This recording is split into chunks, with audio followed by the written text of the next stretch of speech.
we're ready to go. All right, let's do it. Okay, sweet. All right, so like I said, we're gonna have a little bit of music, and then I'll introduce you. Here we go.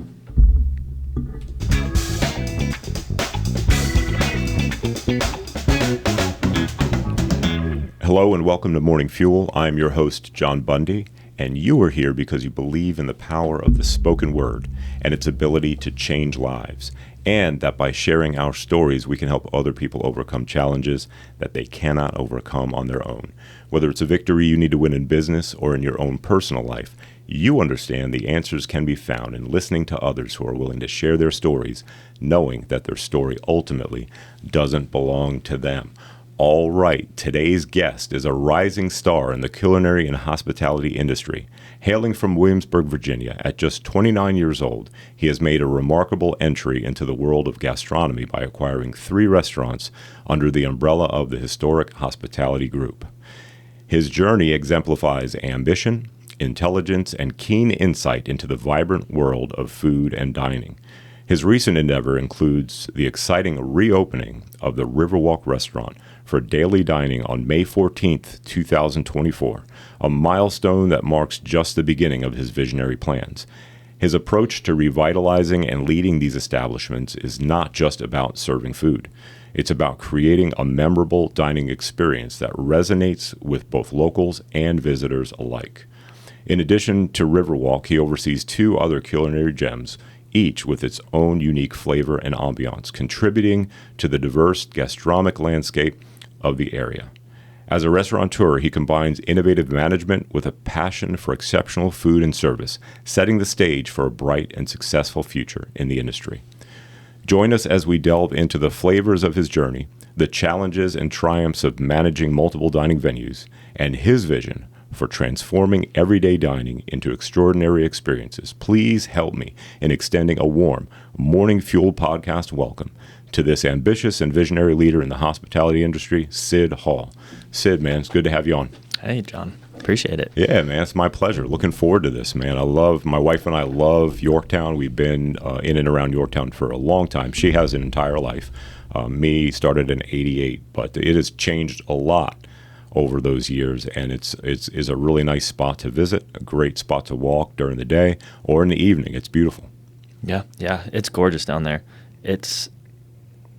Yorktown is the best place to eat in the area. Okay. By far. All right.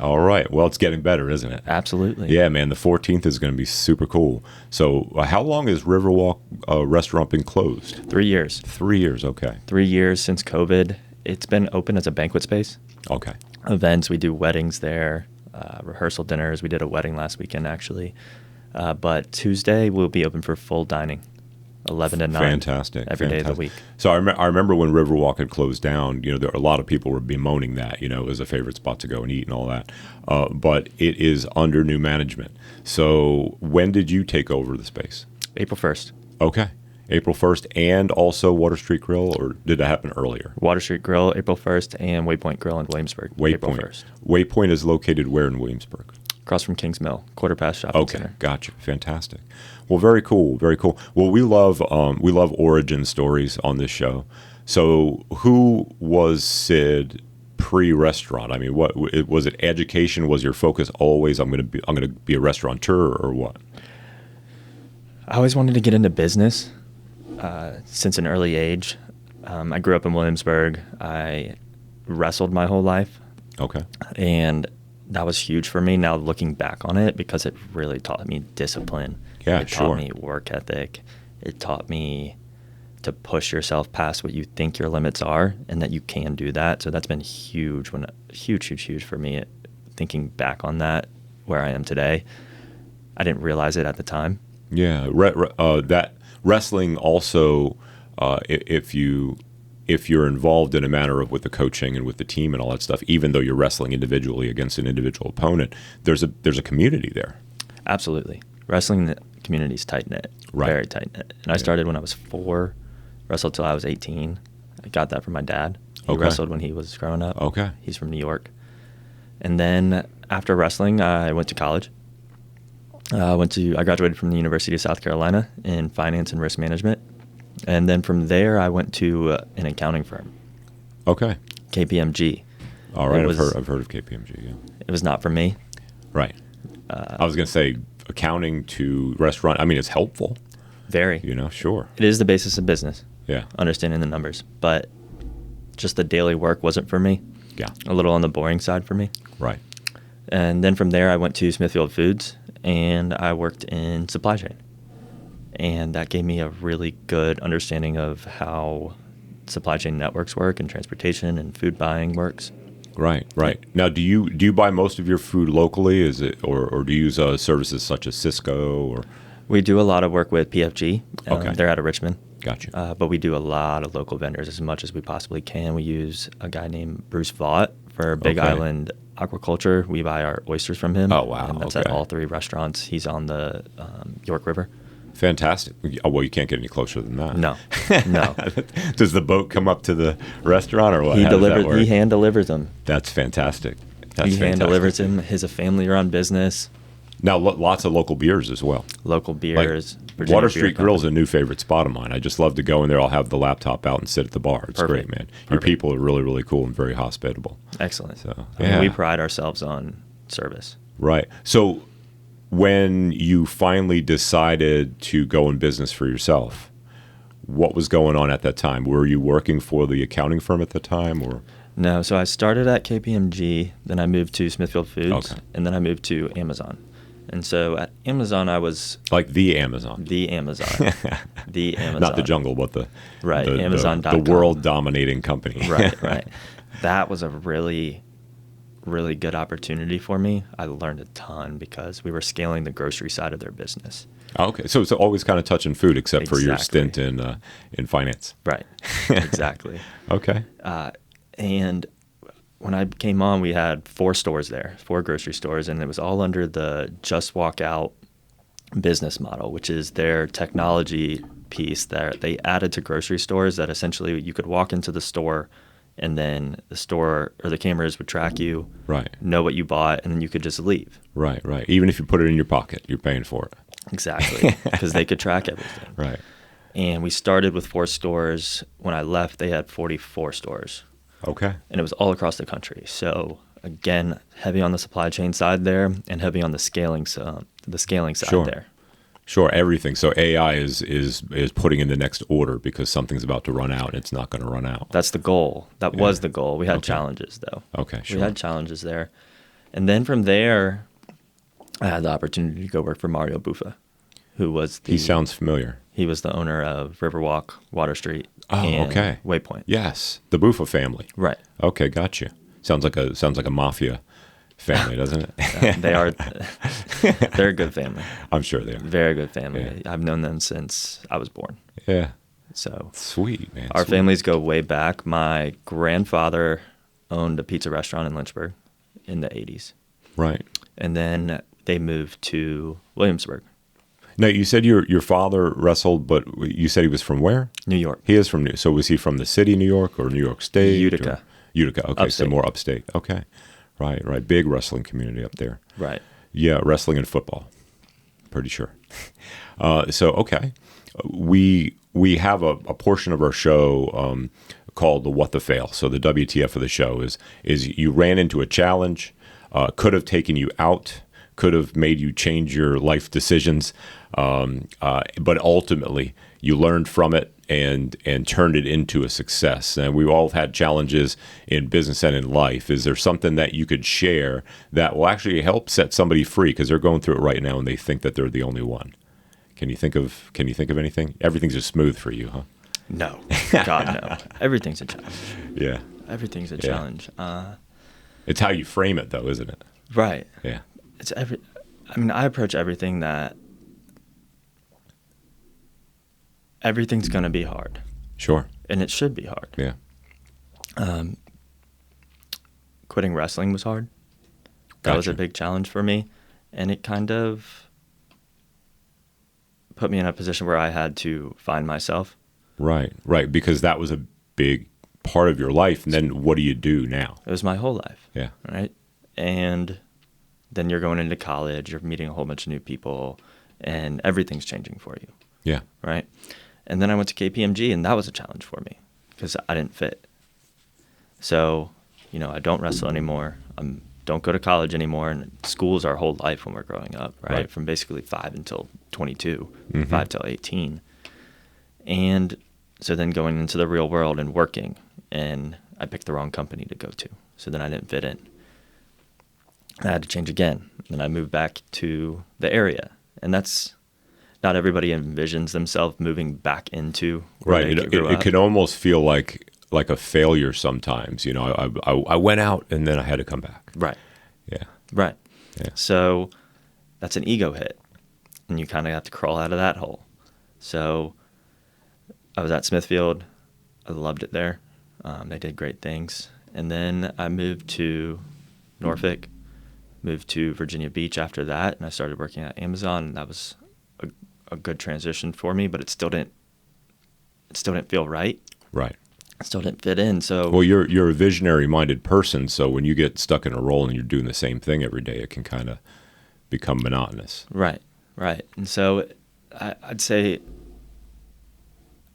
the adversity is trying to find my place throughout the last 29 years, and I'm at home now. Very good. And I'm more motivated than I've ever been. I mean, we're doing some really, really great things at the restaurants. I mean, Waypoint, we're crushing it there. I've got a great team. And the one thing I've learned really from Mario is two things. Sorry. You got to have a team.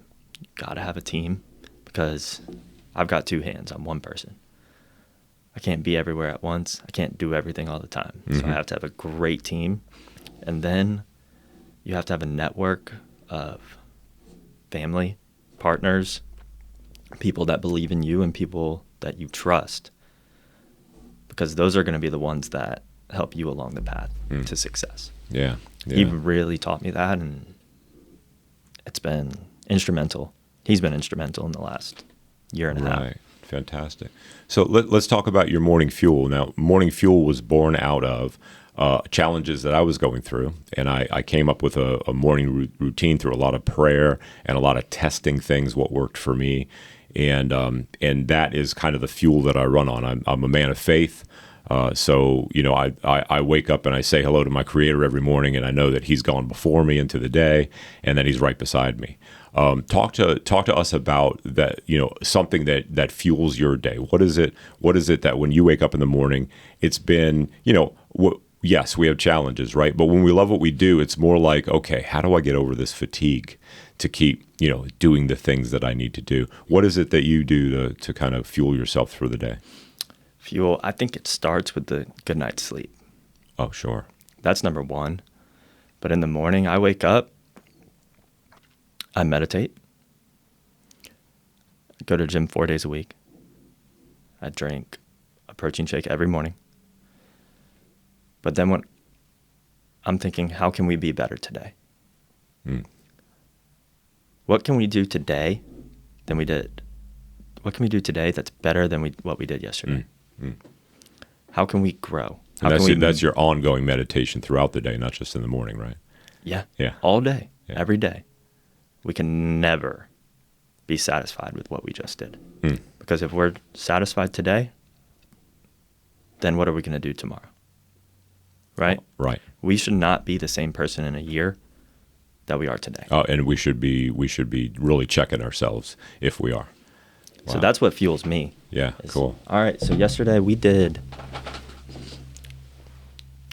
let's say we served 95% of people happily. Well, how do we get to 100? How do we do that? And if we focus on those things, then everything else will take care of itself. Right. And the creativity involved in getting that extra 5% is key. Wow, cool, man. Well, before I ask my last question, I've got two. One is, tell us a little bit about the grand reopening that's happening on the 14th. Riverwalk Restaurant, reopening May 14th. We'll be open for lunch and dinner. It's going to be from 11 to 9. It's going to be heavy seafood. Given we're on the York River, perfect heavy local setting. Seafood, huh? Heavy local seafood. Great. We do it really well. We want to be the place that you think of when you want to go out to eat, whether that's lunch. it's going to be more of a casual atmosphere, and then dinner we're going to turn over and be more of a upscale casual. Right. So you'll have an amazing place to eat. Right. So then the days a week the restaurant's open and the time that it's open once we get rolling? 7 days a week, 11 to 9. 11 to 9. Okay, excellent. Fantastic. Other question is, how do folks reach out to you and your team to perhaps learn more or get involved? You can reach out to, you can go to our websites. Okay. Website's waterstreetgrill.net. Grill has an E on the end of it. Okay. riverwalkrestaurantva.com. And then waypointgrill.com. Wonderful. All that stuff will be in the show notes. Perfect. Okay, cool. Well, last question. Last question is, Sid Hall, owner of the Historic Hospitality Group, what do you need most right now? Staff. So you are hiring. So this is a way folks can reach out to hiring. Wonderful. So people that have a great attitude, are willing to learn, and are going to be a positive force in the restaurant industry here in the Historic Triangle. Absolutely. I hire for values. We hire for values, not necessarily experience. Yeah. You don't need to be a 15-year vet Right. in the culinary industry to... That can be taught. Right. It's harder to teach values. It's values. When you come in to work, are you the one picking up the trash off the floor? Right. Those are the people I want. Right. Are you the one that is staying 15 minutes late? Mm-hmm. Getting there early. Getting there early. Putting the work in. Mm-hmm. Because it takes, to be different and better in a year from now, it takes work. Oh, yeah. You're not going to have a massive jump. Right. It's day by day. Come in, be better. Cool. Fantastic. Sid, I am so happy to be a little part of this journey, and we're going to do the best we can to get the word out. I know that most of the time, especially in the restaurant industry, when folks go, they have a great time. They kind of talk amongst themselves, and that's about as far as it goes. But if they have a bad experience, they tell everybody on social media. So let's be the culture that has a great time, and when we have a great time and enjoy good food, we tell as many people as we can. So we're gonna work on that. I appreciate it, John. Hey man, no problem, dude. Great to meet you. Great to meet you. Thank you very much. You're welcome.